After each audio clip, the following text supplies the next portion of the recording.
1951년 부산 피란민초는 폭격으로 불타고 있었다.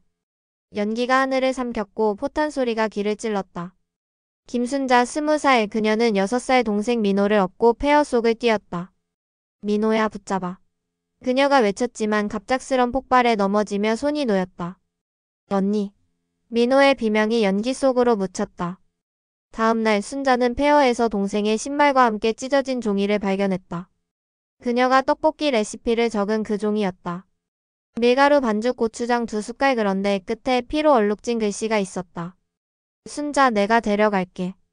낯선 필체였다. 심장이 멎는 듯했다. 누구야?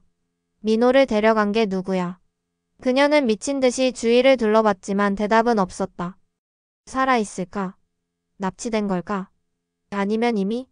그 의문은 순자를 집어삼켰다. 이 맛이 널 찾게 해줄 거야. 누구든 널 데려갔다면. 그녀는 종이를 쥔 채 이를 악물었다. 그 레시피는 희망일까 저주일까? 진실은 끝까지 풀리지 않았다. 전쟁이 끝난 후 세월은 빠르게 흘렀다. 1965년에 서울은 잿더미에서 일어나 새로운 모습으로 변하고 있었다. 낡은 판잣집들은 허물어지고 벽돌 건물들이 하나둘 들어섰다. 공사장 먼지가 골목을 뒤덮었고 새로 생긴 공장들에서 기계 소리가 밤낮 없이 울렸다. 김순자는 29이 되어 있었다. 부산을 떠난 후 그녀는 서울로 올라와 생계를 꾸리기 위해 시장에서 자비를 했다. 손이 갈라지고 발이 부르트던 날들이 이어졌지만 그녀는 포기하지 않았다. 민호를 찾겠다는 마음, 그리고 그를 위해 떡볶이 맛을 지키겠다는 다짐이 그녀를 버티게 했다. 몇 년간 모은 돈으로 순자는 명동 근처의 좁은 골목에 작은 식당을 열었다. 벽돌로 쌓은 건물은 비가 새는 지붕과 삐걱거리는 문이 있었지만 그녀에겐 소중한 보금자리였다. 식당 간판은 손수 썼다. 순자네 떡볶이라는 글씨 아래 작은 글씨로 민호를 찾습니다 라고 적었다. 그녀는 매일 새벽 시장에 나가 재료를 샀다. 쌀은 전쟁 때보다 구하기 쉬워졌고 고추장과 간장도 조금씩 풍족해졌다. 순자는 어머니의 레시피를 조금 바꿨다. 밀가루 떡 대신 쌀떡을 쓰기 시작했다. 시장에서 구한 쌀을 찌어 반죽하고 손으로 밀어 쫄깃한 떡을 만들었다. 양념에는 고추장에 간장과 고춧가루를 더해 맛을 깊게 했다. 불 위에서 양념이 끓으면 매콤한 냄새가 골목을 채웠다. 식당은 작았지만 곧 손님들로 북적이기 시작했다. 공장 노동자들이 퇴근길에 들렀다. 사장님, 이 떡볶이 싸고 맛있네. 그들은 붉은 양념이 배인 떡을 나무젓가락으로 집어 먹으며 하루의 피로를 달랬다. 순자씨, 여기 한 접시 더요. 공장 반장이 소리쳤다. 순자는 미소 지으며 주방으로 들어갔다. 커다란 양푼에 떡을 넣고 양념을 버무렸다. 불이 세게 붙어 손을 데일 뻔했지만 그녀는 익숙하게 떡을 뒤집었다. 접시에 덜어 손님에게 내밀 때마다 그녀는 잠시 손님들의 얼굴을 살폈다. 혹시 민호가, 그러나 익숙한 얼굴은 없었다. 손님들은 떡볶이를 먹으며 이야기를 나눴다. 요즘 공장 일이 힘들어도 여기 오면 살맛나. 한 노동자가 말했다. 이 떡볶이 집에서 먹던 맛 같아요. 또 다른 손님이 덧붙였다. 순자는 그 말에 힘을 얻었다. 그녀의 떡볶이는 단순한 음식이 아니었다. 그것은 사람들에게 따뜻함을 주었고 순자에게는 민호와의 연결고리였다. 식당 문을 연 지 몇 달이 지나자 단골들이 생겼다. 사장님, 오늘 좀 피곤해 보이세요. 단골 중 한 명인 공장 직원 영식이 말했다. 순자는 웃으며 고개를 저었다. 괜찮아요. 바빠서 좀 정신없었네요. 그녀는 손님들에게 늘 웃음을 보였지만 마음 한구석은 텅 비어 있었다. 민호는 어디에 있는 걸까? 간판 아래 민호를 찾습니다라는 문구를 본 손님들이 가끔 물었다. 민호가 누구예요? 순자는 차분히 대답했다. 제 동생이에요. 전쟁 때 헤어졌는데 아직 못 찾았어요. 손님들은 고개를 끄덕이며 말했다. 그럼 여기서 기다리시면 언젠가 만나겠네요. 그 말에 순자는 희미하게 웃었다. 그러길 바래요. 어느 날 단골 손님이 뜻밖의 이야기를 꺼냈다. 사장님, 이 떡볶이 맛 부산에서 먹어본 적이 있어요. 전쟁 때 피란민촌에서요. 순자의 심장이 쿵 내려앉았다. 그녀는 접시를 내려놓고 손님을 쳐다봤다.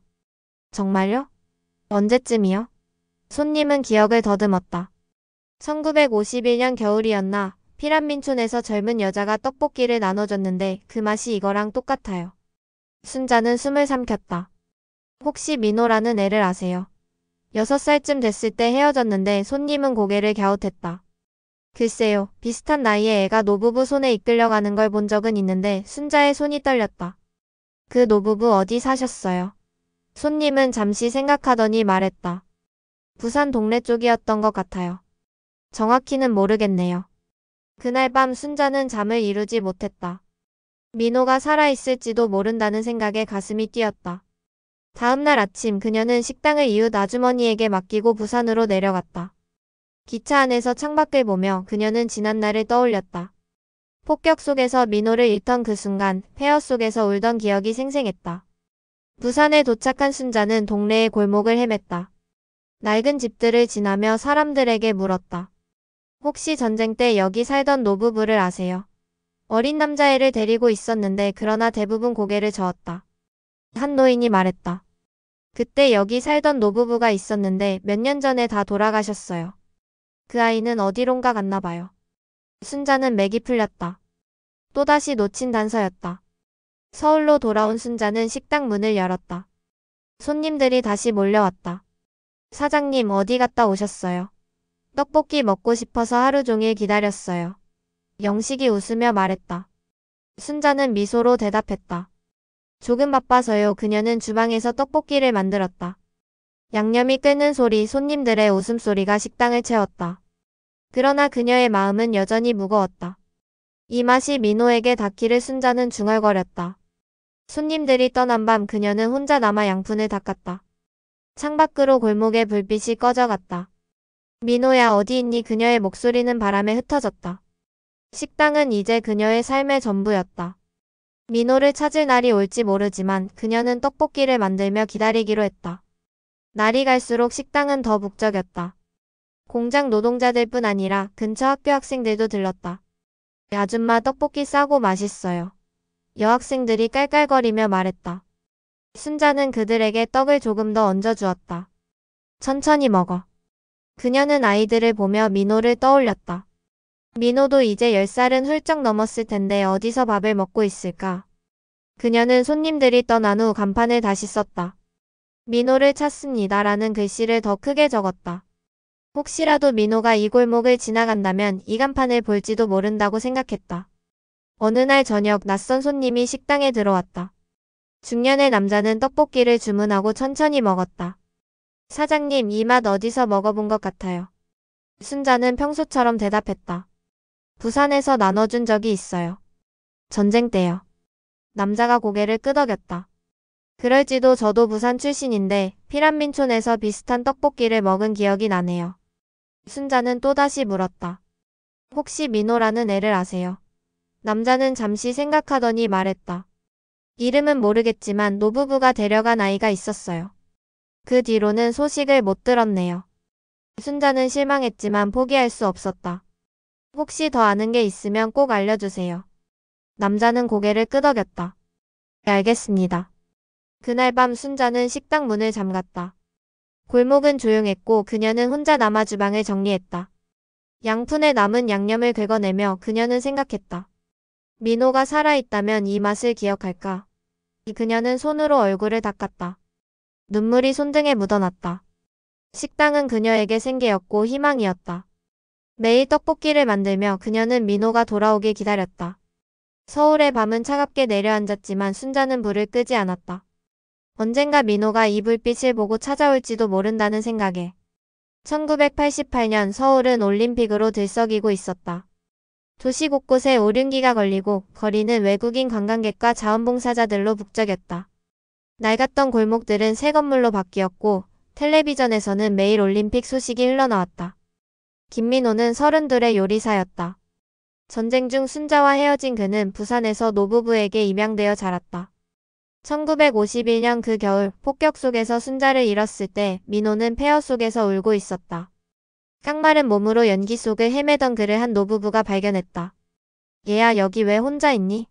노부인이 그의 손을 잡았다. 민호는 울음 섞인 목소리로 말했다. 언니를 잃었어요. 노부부는 그를 데려가 따뜻한 밥을 먹였다.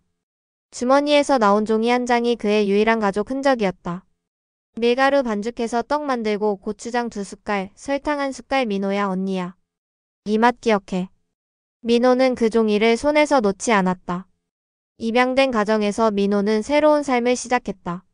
노부부는 부산 동네에 작은 식당을 운영했다. 민호야, 여기서 밥 먹고 커. 노인은 그를 아들처럼 대했다. 민호는 식당에서 자랐다. 어린 손으로 채소를 씻고 불을 피우는 법을 배웠다. 10살이 되었을 때 그는 주방에서 칼을 잡았다. 얘가 요리 솜씨가 있네. 노부인이 웃으며 말했다. 민호는 순자의 레시피를 떠올리며 떡볶이를 만들었다. 처음엔 투박했지만 노부부는 칭찬을 아끼지 않았다. 이 맛 뭔가 특별해. 노인은 떡볶이를 먹으며 고개를 끄덕였다. 민호는 그때마다 종이를 꺼내 보았다. 순자 언니, 그는 그 이름을 기억하며 자랐다. 세월이 흘러 민호는 요리사가 되었다. 노부부가 세상을 떠난 후 그는 부산에서 작은 식당을 이어갔다. 그러나 1988년 올림픽 소식을 들으며 그는 결심했다. 서울로 가서 한국 음식을 세계에 알리고 싶어. 민호는 순자의 떡볶이를 떠올렸다. 그는 레시피를 재현하기로 했다. 쌀떡을 준비하고 고추장과 설탕, 간장을 섞었다. 부산에서 배운 요리 솜씨로 참기름을 살짝 더해 풍미를 높였다. 올림픽총 근처에 작은 갑판을 차린 민호는 떡볶이를 내놓았다. 나무 테이블 위에 양푼을 올리고 불을 피웠다. 양념이 끓으며 매콤한 냄새가 퍼졌다. 첫 손님은 한국인 가족이었다. 이거 맛있네요. 아이가 접시를 들고 웃었다. 민호는 미소를 지었다. 곧 외국인들이 줄을 섰다. What's this? 금발의 미국인이 물었다. 민호는 어설픈 영어로 대답했다. CTOKBOKKI 코리안 푸드. 그들은 떡볶이를 맛보고 감탄했다. 스파이시 언드 스위트. 어메이징. 한 프랑스인은 엄지를 치켜 세웠다. 민호는 손님들이 늘어날수록 바빠졌다. 양념을 더 만들고 떡을 더 썰었다. 손이 뜨거워졌지만 그는 멈추지 않았다. 어느 날 미국인 기자가 갑판에 왔다. 이 음식 이름이 뭐죠? 민호는 말했다. 떡볶이예요. 기자는 접시를 들고 사진을 찍었다. 이건 세계적으로 유명해질 거예요. 독특하고 맛있어요. 민호는 가슴이 뛰었다. 그는 주머니에서 종이를 꺼내 보았다. 순자 언니일까? 폭격 속에서 헤어진 그날 순자의 목소리가 귓가에 맴돌았다. 민호는 언니를 찾고 싶었다. 혹시 순자네 떡볶이라는 식당 아세요? 그는 손님들에게 물었다. 한 노인이 말했다. 서울에 그런 식당이 있었던 것 같아요. 명동 쪽이었나? 민호는 눈을 크게 떴다. 정말요? 그러나 노인은 고개를 저었다. 오래전 얘기라 잘 모르겠네요. 민호는 갑판을 정리하며 생각했다. 언니가 서울에 있다면 그는 떡볶이를 만들며 언니를 떠올렸다. 불 위에서 양념이 끓었다. 손님들이 떠난 밤 그는 혼자 남아 종이를 만지작거렸다. 언니, 나 여기 있어. 서울의 밤은 화려했지만 그의 마음은 여전히 부산의 폐허 속에 있었다. 올림픽이 한창이던 어느 날 민호는 갑판에서 바쁘게 일하고 있었다. 여기 한 접시 더요. 한국인 손님이 소리쳤다. 민호는 접시에 떡볶이를 덜어 내밀었다. 그때 한 여자가 갑판 앞에 섰다. 이 떡볶이 어디서 배웠어요? 그녀는 50살쯤 되어 보였다. 민호는 대답했다. 언니한테요. 전쟁 때 헤어졌지만 여자가 눈을 좁혔다. 언니 이름이 뭐예요? 민호는 망설이다 말했다. 순자예요. 김순자. 여자는 잠시 멈칫하더니 말했다. 나도 순자라는 사람 알아요.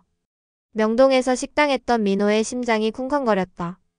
어디에요? 지금 거기 있어요. 여자는 고개를 저었다. 몇 년 전에 식당 문 닫았어요.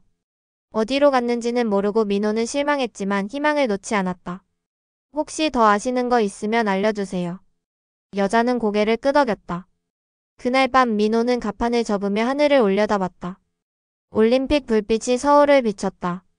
그는 떡볶이를 만들며 다짐했다. 언니를 찾아야 해. 올림픽이 끝난 후 그는 서울에 정착하기로 했다. 작은 식당을 열고 민호네 떡볶이라는 간판을 걸었다. 그의 떡볶이는 입소문을 타고 퍼졌다. 손님들이 늘어났다. 이 맛 어디서 먹어본 것 같아요. 한 손님이 말했다. 민호는 물었다. 혹시 순자라는 사람 아세요? 손님은 고개를 저었다. 모르겠네요. 민호는 실망했지만 포기하지 않았다. 그는 매일 떡볶이를 만들며 언니를 기다렸다. 어느 날 단골 손님이 말했다. 사장님, 이 떡볶이 맛이 예전 명동에서 먹던 거랑 비슷해요. 민호는 눈을 빛냈다. 명동 어디요? 손님은 기억을 더듬었다. 골목 안의 작은 식당이었는데 순자네였나. 민호는 다음날 명동으로 갔다. 골목을 헤매며 식당 흔적을 찾았다. 그러나 그곳은 이미 건물로 바뀌어 있었다. 여기 식당 있던 곳 맞아요? 그는 근처 가게 주인에게 물었다. 몇 년 전에 철거됐어요. 주인 할머니가 어디로 갔는지는 모르고 민호는 주저앉았다. 또다시 엇갈린 단서였다. 서울로 돌아온 민호는 식당에서 떡볶이를 만들었다. 손님들이 북적였지만 그의 마음은 무거웠다. 언니 어디 있는 거야? 그는 불 앞에 서서 중얼거렸다. 양념이 끓는 소리가 주방을 채웠다. 민호는 종이를 손에 쥐었다. 그 종이는 이제 낡고 찢어질 듯 했지만 그는 버릴 수 없었다. 순자 언니. 그는 그 이름을 속으로 되뇌었다. 식당은 그의 꿈이었고 언니와의 약속이었다. 올림픽은 끝났지만 민호의 여정은 끝나지 않았다. 그는 떡볶이를 만들며 언니가 올 날을 기다렸다. 서울의 밤은 여전히 밝았고 그의 가슴은 희망으로 뛰었다. 2005년 뉴욕의 거리는 한류 열풍으로 뜨거웠다. 맨해튼의 번화가에는 K-팝 팬들이 모여 포스터를 들고 노래를 흥얼거렸고 한국 드라마가 방송될 때마다 SNS가 들썩였다. 김지영은 23세 유학생이었다. 민호의 딸인 그녀는 아버지의 꿈을 이어받아 뉴욕으로 건너왔다. 서울에서 요리를 배운 지영은 한식을 세계에 알리고 싶었다. 그녀는 아버지가 준 낡은 종이를 늘 가방에 넣고 다녔다. 밀가루 반죽해서 떡 만들고 고추장 2숟갈, 설탕 1숟갈. 민호야, 언니야. 이 맛 기억해. 그 아래 흐릿하게 적힌 순자라는 이름이 그녀의 호기심을 자극했다. 아빠, 이 순자가 누구야? 어린 시절 지영은 물은 적이 있었다. 민호는 쓴웃음을 지으며 대답했다. 내 언니야. 전쟁 때 헤어졌어. 아마 살아계시면 나보다 10살쯤 많을 거야. 지영은 그 이야기를 들으며 가슴이 아팠다. 아버지의 눈에 깃든 그리움을 잊을 수 없었다. 뉴욕에서 지영은 푸드트럭을 열었다.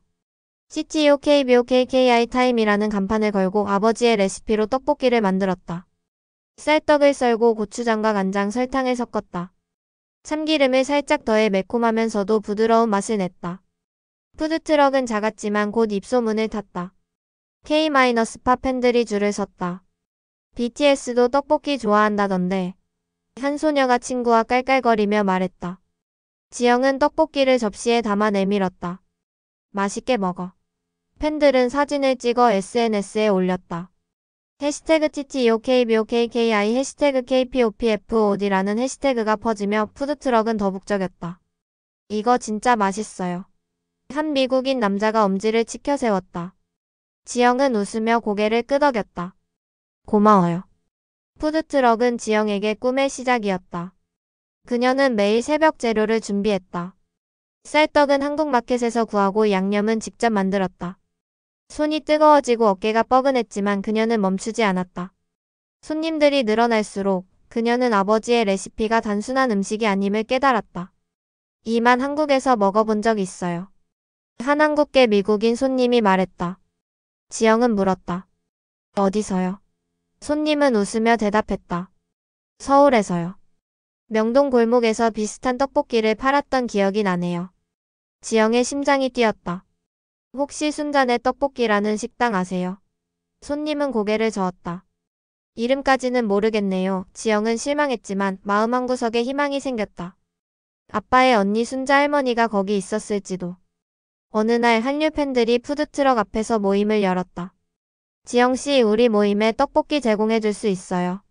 한 소녀가 물었다. 지영은 흔쾌히 승낙했다. 그날 그녀는 떡볶이를 양푼에 가득 만들었다.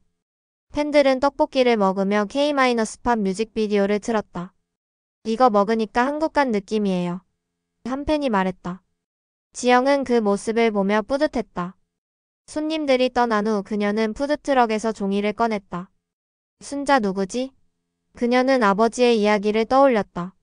민호는 늘 말했다. 언니가 이 레시피를 줬어. 이 맛이 나를 살렸지. 지영은 그 종이를 손에 쥔 채 생각했다. 이 맛이 나를 할머니에게 데려가 줄까? 며칠 후 한국계 미국인 노인이 푸드트럭을 찾아왔다. 그는 지팡이를 짚고 천천히 걸어왔다. 이 떡볶이 냄새가 나직네요. 노인이 말했다. 지영은 접시를 내밀며 물었다. 어디서 드셔보셨어요? 노인은 떡볶이를 한 입 먹고 눈을 감았다. 50년대 부산에서 먹던 거야. 피란민촌에서 젊은 여자가 나눠줬는데 지영의 손이 떨렸다. 그 여자 이름이 혹시 순자였나요? 노인은 고개를 끄덕였다. 그럴지도. 나중에 서울에서 순자네 떡볶이라는 식당 주인으로 봤던 기억이 나네요. 지영은 숨을 삼켰다. 그 식당 어디였어요? 노인은 기억을 더듬었다. 명동 근처였던가. 오래전이라 잘 모르겠네. 몇 년 전에 문 닫았어요. 지영은 눈을 크게 떴다. 혹시 더 아시는 거 있으면 꼭 알려주세요. 노인은 미소 지으며 말했다. 알겠네 아가씨. 그날 밤 지영은 푸드트럭을 정리하며 생각에 잠겼다. 순자 할머니가 서울에 있었다면 그녀는 한국으로 가기로 결심했다. 아버지의 뿌리를 찾고 그 레시피의 시작을 알아내고 싶었다. 다음날 그녀는 푸드트럭을 친구에게 맡기고 항공권을 예약했다. 뉴욕의 아파트에서 짐을 쌌다. 가방에 종이를 넣으며 그녀는 중얼거렸다. 할머니 저를 기다려주세요. 비행기에 오르며 창밖으로 뉴욕의 야경이 멀어졌다. 지영은 떡볶이 냄새가 배인 손으로 종이를 꼭 쥐었다. 그녀의 마음은 설렘과 두려움으로 가득했다. 할머니를 찾을 수 있을까? 한국에 도착한 지영은 서울 명동으로 갔다. 골목을 헤매며 오래된 식당 흔적을 찾았다. 혹시 순자네 떡볶이 아세요? 그녀는 가게 주인들에게 물었다. 한 노점 상인이 말했다. 그 이름 들어본 적 있어요. 예전에 여기 골목에 있었는데 건물이 새로 생기면서 없어졌어요. 지영은 실망했지만 포기할 수 없었다. 그녀는 명동을 떠나 다른 단서를 찾기 시작했다. 어느 날 한 노인이 말했다. 순자라는 여자가 식당 접고 요양원에 갔다는 얘기를 들었어요. 지영은 그 말을 듣고 요양원을 알아봤다. 서울 곳곳에 요양원에 전화를 걸었다. 김순자라는 분 계세요? 대부분 모릅니다라는 대답이었지만 한 곳에서 답이 달랐다. 네, 여기 계세요. 90 넘으셨는데 아직 정정하세요. 지영의 심장이 쿵쾅거렸다. 그날 밤 지영은 잠을 이루지 못했다. 할머니를 만날 수 있을까? 그녀는 종이를 꺼내 다시 읽었다. 민호야 언니야. 그 글씨는 이제 희미했지만 지영에게는 소중했다. 다음날 그녀는 요양원으로 향했다. 떡볶이 재료를 챙겨 가방에 넣었다. 할머니가 이 맛을 기억한다면 그녀는 설렘과 긴장 속에서 요양원 문을 두드렸다. 문이 열리고 지영은 안으로 들어갔다. 그곳에서 그녀의 여정이 새롭게 시작되려 하고 있었다. 2023년 서울의 한 요양원은 늦가을 햇살로 따뜻하게 물들어 있었다. 낙엽이 쌓인 정원과 오래된 건물은 세월의 흔적을 고스란히 담고 있었다. 김순자는 90이 넘은 나이에도 여전히 주방에서 떡볶이를 만들었다. 허리가 굽고 손은 떨렸지만 그녀는 매일 아침 요양원 주방으로 향했다. 할머니 힘들지 않으세요? 젊은 간호사가 걱정스레 물었다. 순자는 고개를 저으며 웃었다. 이거 만드는 게 내 낙이야. 손님들이 맛있다고 하면 힘이 나거든. 그녀는 낡은 양푼에 쌀떡을 넣고 고추장과 간장, 설탕을 섞었다. 불 위에서 양념이 끓으면 요양원 복도까지 매콤한 냄새가 퍼졌다. 다른 노인들이 주방 앞에 모였다. 순자씨 오늘도 떡볶이야. 한 할머니가 웃으며 물었다. 순자는 접시에 떡을 덜어 내밀었다. 맛있게 먹어. 순자는 요양원에서 5년째 살고 있었다. 명동의 식당을 접은 후 그녀는 혼자 살며 민호를 기다렸다. 나이가 들며 몸이 약해지자 이웃의 권유로 요양원에 들어왔다. 그러나 그녀는 떡볶이를 멈추지 않았다. 이 맛이 민호를 데려올지도 몰라 그녀는 매일 중얼거렸다. 손에 쥔 낡은 손수건은 부산에서 가져온 것이었다. 떡볶이 냄새가 배인 그 손수건은 그녀의 유일한 위안이었다. 간호사들이 말했다. 할머니 요즘 누가 떡볶이를 이렇게 만드나요? 다들 인스턴트로 먹죠. 순자는 고개를 저었다. 이건 내 방식이야. 민호가 기억할 맛이야. 그녀의 눈에는 여전히 희망이 깃들어 있었다. 김지영은 요양원 문 앞에 서 있었다. 30이 된 그녀는 뉴욕에서 서울로 돌아온 지 일주일째였다. 명동 골목을 헤매다 요양원 소식을 듣고 이곳에 왔다. 손에는 떡볶이 재료가 든 가방이 들려 있었다. 김순자 할머니 계세요? 그녀는 접수처에서 물었다. 간호사가 고개를 끄덕였다. 네, 주방에 계실 거예요. 늘 거기서 떡볶이 만드세요. 지영의 심장이 쿵쾅거렸다. 그녀는 복도를 걸으며 가방에서 종이를 꺼냈다. 민호야, 언니야, 그 글씨는 이제 거의 지워질 듯 했지만 그녀에게는 보물이었다. 주방 문 앞에 서자 익숙한 냄새가 코를 스쳤다. 떡볶이 냄새였다. 지영은 문을 열었다. 순자는 불 앞에 서서 떡을 뒤집고 있었다. 백발이 성성한 그녀는 허리를 굽힌 채 양념을 저었다. 지영은 숨을 삼켰다. 할머니 순자가 고개를 들었다. 누구니? 그녀의 목소리는 나이만큼이나 떨렸다. 지영은 종이를 내밀었다. 이거 할머니 쓰신 거죠? 순자는 떨리는 손으로 종이를 받았다. 안경을 쓰고 글씨를 읽었다. 밀가루 반죽해서 민호야, 언니야. 그녀의 눈이 커졌다. 이걸 어디서? 순자는 지영을 쳐다봤다. 너 누구니? 지영은 눈물을 삼키며 말했다. 저는 민호의 딸이에요. 김지영이에요. 순자는 입을 벌렸지만 말이 나오지 않았다. 민호가 순자가 떨며 물었다. 지영은 고개를 숙였다. 아빠는 5년 전에 돌아가셨어요. 병 때문에 순자는 가슴을 쳤다. 내가 너무 늦었구나. 그녀는 주저앉아 울었다. 지영은 순자 옆에 무릎을 꿇었다. 할머니, 아빠는 평생 할머니를 찾았어요. 이 레시피로요. 그녀는 가방에서 재료를 꺼냈다. 저도 이 맛으로 할머니를 찾았어요. 순자는 눈물을 닦으며 지영의 손을 잡았다. 이 맛이 우리를 다시 묶어줬구나. 그녀의 목소리는 떨렸지만 따뜻했다. 지영은 미소 지었다. 할머니, 같이 만들어요. 순자는 고개를 끄덕였다. 두 사람은 주방에서 떡볶이를 만들었다. 순자가 떡을 반죽하고 지영이 양념을 버무렸다. 옛날엔 밀가루로 했는데 요즘은 쌀떡이 좋더라. 순자가 말했다. 지영은 웃었다. 아빠는 참기름을 더했어요. 그녀는 양념에 기름을 살짝 넣었다. 불 위에서 떡볶이가 끓었다. 요양원의 따뜻한 냄새가 퍼졌다. 간호사와 노인들이 모여들었다. 오늘은 손님이 만드셨어요. 한할머니가 물었다. 순자는 지영을 보며 말했다. 내 손녀야. 지영의 눈이 촉촉해졌다. 그녀는 접시에 떡볶이를 덜어 순자에게 내밀었다. 할머니 드세요. 순자는 한 입 먹고 눈을 감았다. 민호 맛이야. 식사가 끝난 후 순자와 지영은 요양원 정원에 앉았다. 낙엽이 바람에 흩날렸다. 민호는 어떻게 살았니? 순자가 물었다. 지영은 아버지의 이야기를 들려줬다. 아빠는 부산에서 노부부한테 입양됐어요. 요리사가 돼서 서울에서 식당을 열었고 저를 낳았죠. 늘 할머니 얘기를 했어요. 순자는 눈물을 삼켰다. 그 애가 날 잊지 않았구나. 지영은 말했다. 아빠는 이 레시피를 평생 간직했어요. 저한테 주면서 꼭 할머니를 찾으라고 했어요.